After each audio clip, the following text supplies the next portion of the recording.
The following is an exclusive production of Minuteman Command. The Flagship Pod with your hosts, ESPN personalities Mike Corey and Rene Ingoglia, is on the air. Brought to you by Todd Fritz Roofing, with insight and info from UMass and MAC insiders. From the Command Studios, here are your hosts, Mike and Rene. Hey, folks, welcome back to the Flagship Pod. Christian McCollum here with Rene Ingoglia. Rene, how's things going? I'm doing okay. Listen, everyone, Christian's playing hurt today. He's under the weather. So thank you for sucking it up, Christian. We won't, for your sake and all the fans' sake, we won't make this a long pod. We'll just give something, a little something for people to listen and watch, just to wet their whistle a little bit. Our viewers and listeners that are there every week, because they send me messages. So there's a few people out there that really enjoy it. So, you know, we try to do what we can. Yeah. So, no, like you said, I've been suffering through the weekend. When you get to be our age, Rene, you got to take your medicine every day. If you mess up bad a couple of days, you are out of it. Fortunately, so I was up all night, but fortunately I was distracted. Are you a baseball guy, Rene? I am not. Well, so listen, I played baseball as a 3-sport athlete. When I woke up at 5:30 this morning, when I saw, I think the game had just ended. When I saw 18 innings, I'm like, holy crap, 2 games. Joe Davis, who called the game, I was Joe Davis analyst for the first ever college. Well, it wasn't even a college football game. It was a high school game. First ever game that he did with ESPN. So we go way back with Joe. So, but yeah, I guess there's a lot of tired people there today watching that game. Yeah, we're recording this Tuesday morning, so I was struggling all night. I had that on. Kind of. I'm a Red Sox fan, but over the years, I've kind of grown into quite a Dodgers fan. So I watch the Dodgers more than anything, mostly because of Shohei and Mookie Betts. But man, what a game! So, and you talked about getting run down. So I take, now that I'm in my 50s, 50 none your business. That's what my pastor always says. I'm religious. I take, I think, 7 different vitamins every day, religious. I travel a lot, obviously, as you guys know. So I'll do one of the Air Raid, whatever the heck that, I don't worry about like the brand, but I'll usually drink something on the road. And then I continue. I work out 3 to 5 days a week. I don't miss it, because to me that helps your immune system as well. So you just got to do it, Christian. It's tough. Yeah. I'm getting to that age, but that's all right. So, another tough week for our Minuteman, Rene. Listen, I said earlier in the year that this team would be judged on their MAC schedule. Well, they're being judged, and it's just it's not good. There's no sugarcoating it. Yeah, I get it. They're decimated with injuries. They're not the only one. And it reminds me, so last Friday night, and I know some people watch it because I got messages. I had a Friday night ESPN 2 game. It was North Texas at Charlotte. And in case you didn't watch it, Mestamaker, the quarterback for North Texas, threw for 608 yards, which is a new American Conference record, and a new North Texas record. He's a phenomenal story because he never started a game in high school, Christian. Yep. I mean, his trainer off the field works with Patrick Mahomes, and then Eric Morris, the coach at North Texas, obviously was Mahomes' offensive coordinator at Texas Tech. So the kid's trainer begged Eric Morris to take the kid. He goes, all right, well, we'll let him walk on. He was a 5th-string quarterback. Now he's starting, setting records. So just an awesome story. But I bring that up because, to me, Charlotte is a lot like UMass, but kind of like a phase better because they're in the American. New coach, Tim Elbin. Don't worry about the dogs barking. They don't care about UMass anymore now. Tim Elbin, coach from Ohio, and everyone goes, man, why would he leave a winning program in Ohio to go to Charlotte? Because the American, he feels like, I'm sure he didn't tell me this, but kind of, arguably or inarguably the best Group of 5 conference, right? More of a legitimate chance probably to make the CFP, more money, obviously, and all that stuff. But they are similar to UMass in that when Biff Poggi got dismissed, 50 players left, very similar to UMass. They are decimated with injuries, lost their starting quarterback. But yet they showed up Friday night and played their asses off. They were actually winning that game 20-17 in the third quarter. And then Mestamaker and North Texas just went off and scored a lot of touchdowns, ended up winning it 54-20. And so, yeah, Charlotte's going through it too, fighting as well. And it reminded me a lot of UMass. You just got to keep fighting to the end. But, not the season any of us wanted to see and or expect it with UMass football. And we said it after the Bryant game, and there's only one way to go, but up, and still need to go up a long ways.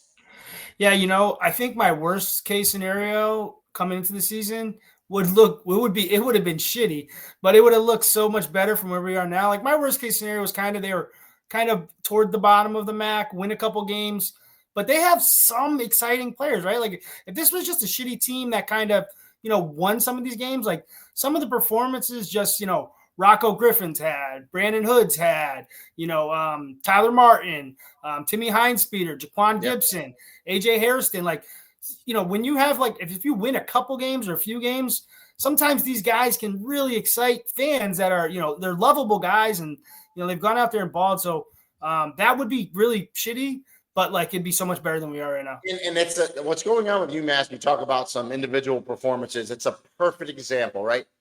The sum is greater than the parts. You need a total team effort in football. And I'm not saying all 11 guys on the field at once are all standouts, but everyone has to understand their job and do their part. And they're just so far from that with everything they've been going through. And hopefully they fix it. Now, I will say this. I'm a glass half full guy. Okay. So no rants out of me today. So if you tune in for a rant, the rants are over. Okay. And I had a couple rants this season, and you guys know that. The rant last week, let me say this. I think what did it end up being, Christian? 8 minutes and 30 seconds you clipped and put on X, okay? Yes. It has over 15,000 views, and I only say that because 8.5 minutes, it's a long time. People don't have that good of a time span. Videos usually 2.5 minutes, people will watch it. 8.5 minutes, people usually don't watch it. They tune out. So to have 15,000 views on that clip, it's good. I got more feedback, calls, and messages and DMs on that rant than I did from the Bryant rant, believe it or not. And I will say this. It did not fall on deaf ears. The appropriate people that need to acknowledge, even though they maybe won't do it publicly, the appropriate people that need to acknowledge what's going on or the lack of what's going on have heard the message from the UMass fan base. And it's my understanding wheels are in motion. I don't know what kind of motion. We'll see. I don't know what those wheels mean. It may not be the motion we want as UMass fans, but the message was heard loud and clear. And let me say this too, and me and you talked about this, Christian, and it's an interesting point. If UMass didn't go through the injuries they had and they had more stability and what are we sitting at? 0-7, right? 0-7. 0-7.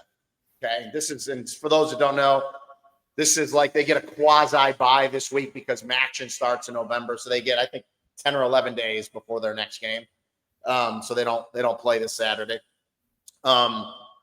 If they were, I don't know, 2-5, which still, we still be aggravated about. If they were 3-4, right? People will be like, okay, we're getting close.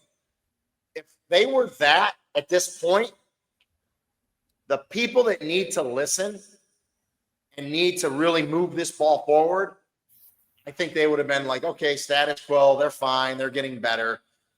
I think because of what is happening this year and the cry out from the fans, which is totally right and acceptable and needed, and it's been so bad, I think those people now are forced to listen and act. Again, acting out. I mean, what does that mean? I don't know. So we'll have to all sit back and wait. But everybody that needs to know and understand what's going on does. and we'll see. Ball's in their court. So a little glass half full with it being so bad that it's gotten everyone's attention more so than it would if they were 2-5 or 3-4. You agree with that too, I'm guessing.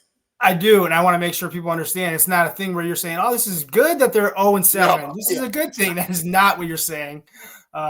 Unintended consequences from a positive standpoint, though, potentially. I honestly, and I said this on pod earlier, I honestly said, okay, if they got to November, and I thought they would get to November with a chance to get to a bowl game, to get to 6 games. So to me, that was at 7 games, that was 4-3. I mean, I guess that was, looking back now, hindsight's 2020, that was super crazy optimistic. Or 3-4, right? Where you get into November where you're thinking, okay, we can go on a little run, win a couple games, get to 5, and then if you get to 5 with 1 left, you got a chance, right? And it just went the exact opposite. So it's unfortunate. I will say this, and I made this comment. I've made this comment many times that for UMass athletics and the powers to be above it, that when UMass fans stopped complaining and it was the crickets, that was going to be an issue. And I will say, after the loss at Central Michigan, I mean, there was some stuff in game, right, on X, which there always is, but after it, it's pretty quiet for the most part. Yes. And that, again, that is the dangerous spot that UMass football and UMass athletics does not want to be in. So I'm just pointing out factual stuff that I'm seeing. Again, I think for the most part, the players played hard. I said it before.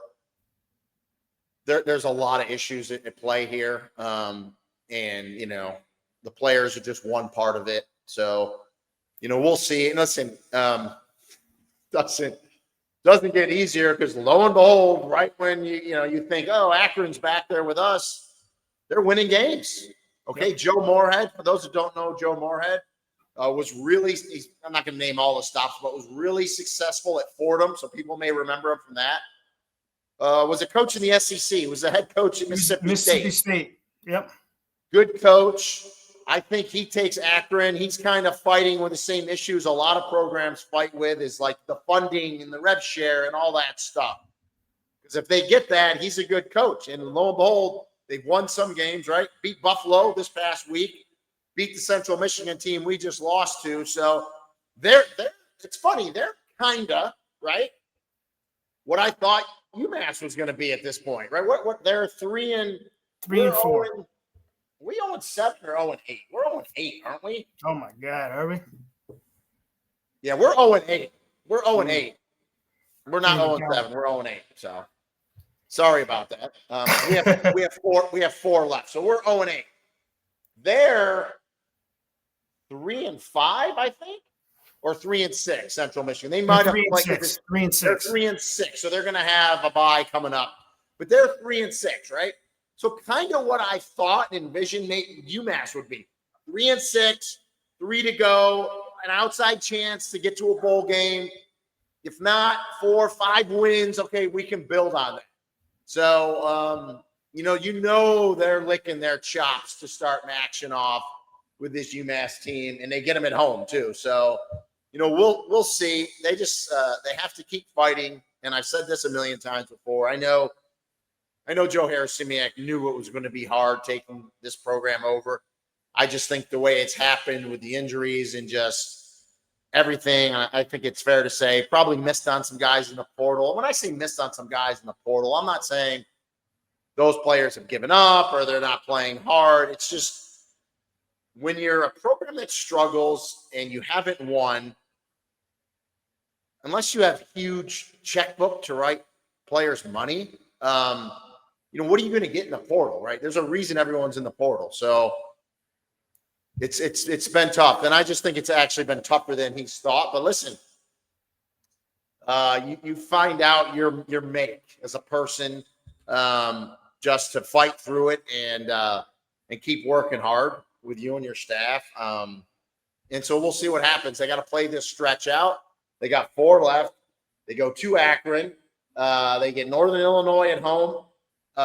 They go away to Ohio, and then they get Bowling Green at home. So play this stretch out, and then yeah, I know Coach Harris-Simiak said he's going to build through recruiting, which he has to. I agree. Okay, that foundation, but the portal opens up January 2nd. You still have to dip in that portal and find out where your needs are, specifically where you need some experience. So, Yep. I think talent, roster retention is always big to me, probably the most important thing, because the good players that you talked about, Christian, you got to retain them.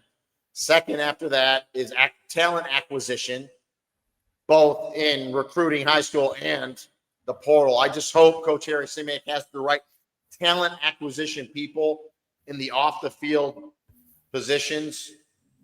He has good people to recognize that talent and go after them. Because again, someone asked me the other day, hey, how much money did they spend in rev share this year and NIL and everything? And I don't know, but I've been told by good authorities they had money to spend this year. Like, they spent money. Yep. I don't know what they spent it on and who they spent it on. And, I'm sure some of those guys early that got hurt were some of the guys we were hoping to hit on in the portal. So you got to recognize the talent acquisition in terms of the portal, and then in the recruiting too, that's always been that way. And we've said it a million times. It's Jimmys and Joes, not X's and O's. It's a new world of college football. So, and boy, how about 11 or 12 openings now in college football? I mean, the Brian Kelly one kind of surprised me. Nah, not so much for me, Yeah. I'm very familiar with Brian Kelly from his time at Notre Dame. That's right. Yeah, and let's just say this, right? Like, no matter who gets fired, usually we'll find a couple people come out and say, some pictures of, you coach, you took a chance on me, and remember this time, remember that time, and depending on who it is, those are fewer and far between, but not a lot for him. And I was noticing the other day, there's people getting asked about it, and all their responses were like, you never want to see anybody get fired. Like, not heartfelt, and like, it's not a joke, right? So I was there for a lot of Brian Kelly's time, and someone texted me literally right before the show. Is Brian Kelly as big a jerk as people say on Twitter? And it's like, from what I've been told and from my experiences, it's not far off, and the proof's kind of in the pudding. And you can't go somewhere and treat people that way and then expect to have any kind of longer leash or lifeline or anything like that. And I would say this, as far as compensation and money, I don't feel bad for any of these coaches, and, Sure. and no one should, and they get that. Like, even at the FBS at the group of 5, group of 6 level, they're still getting $4 or $5 million payout. So money wise, no one should feel bad for that. It sucks getting fired. It does, for your family. There's a lot of things. For all the assistant coaches who then now have to go get another job. The thing about Brian Kelly, and obviously this better than anyone, is like, when he left Notre Dame, he made those comments about like, I have a better chance making the college football playoff at LSU, and yet he leaves. Marcus Freeman comes in and like does phenomenal, gets to a championship, goes to college football playoff. So that kind of like blew up in his face, But tell you, with all these jobs out there, including the Power 4 jobs, that's a ripple effect. And I'm going to just call it the group of 6, because when the Pac-12 starts next year, they're not an autonomous conference. They're a group of 6 conference. There's going to be a ripple effect because of all the group of 6 jobs opening, right? Because those power jobs, there might be some coordinators, might be some guys that aren't coaching yet, but inevitably, I did Tulane a few weeks ago. John Summerall's gone. Sorry, Tulane. John Summerall's gone. Probably a good chance Alex Golish is gone at USF. And then no one really talks about him, but Ryan Silverfield at Memphis, he just wins. He just wins, man. So those are 3 names in the American I would watch for some of these other jobs.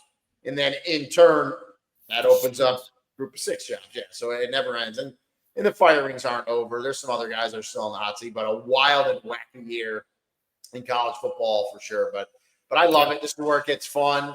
Down the stretch, conference games galore, going to make a big deal. meaningful in what they're going to do in terms of getting into this CFP. So it's going to be fun down the road. And I got a fun one this week.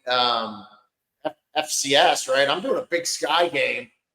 I have Idaho at Northern Arizona. It's the late game Friday night, 10:30 Eastern time. So get your Halloween candy, go out with your family, your kids, get your candy, and then you can eat it by 10:30 at night. You'll be on the couch in like a candy coma.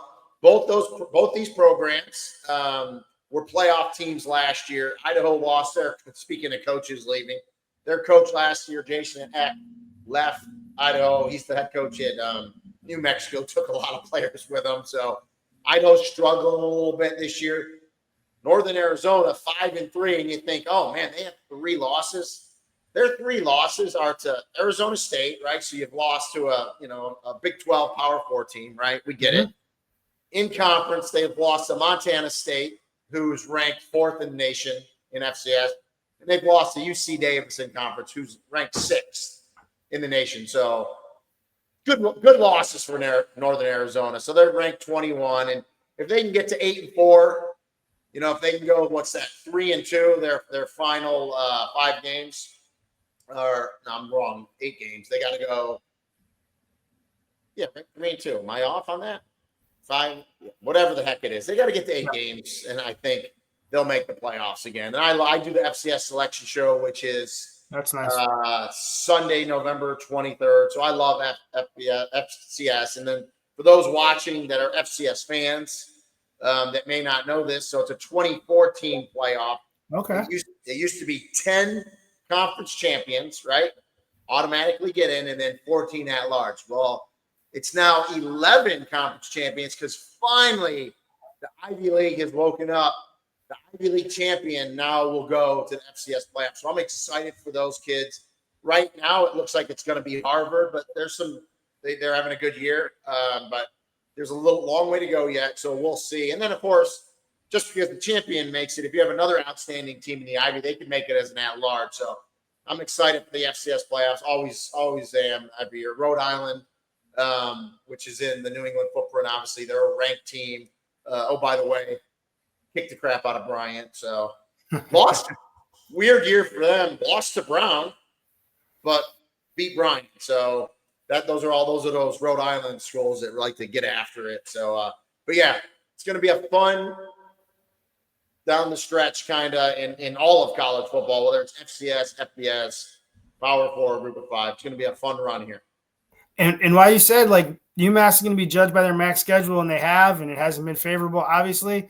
One of the big, positives of joining the MAC was MACtion, right? So maybe UMass can I don't want to say salvage the season because there's not much they can do to salvage it, but maybe they can grab a moment. Maybe they can have a moment in MACtion where some guys really step out. They win a crazy MACtion game, hopefully at home or on the road too. But maybe there's a crazy environment.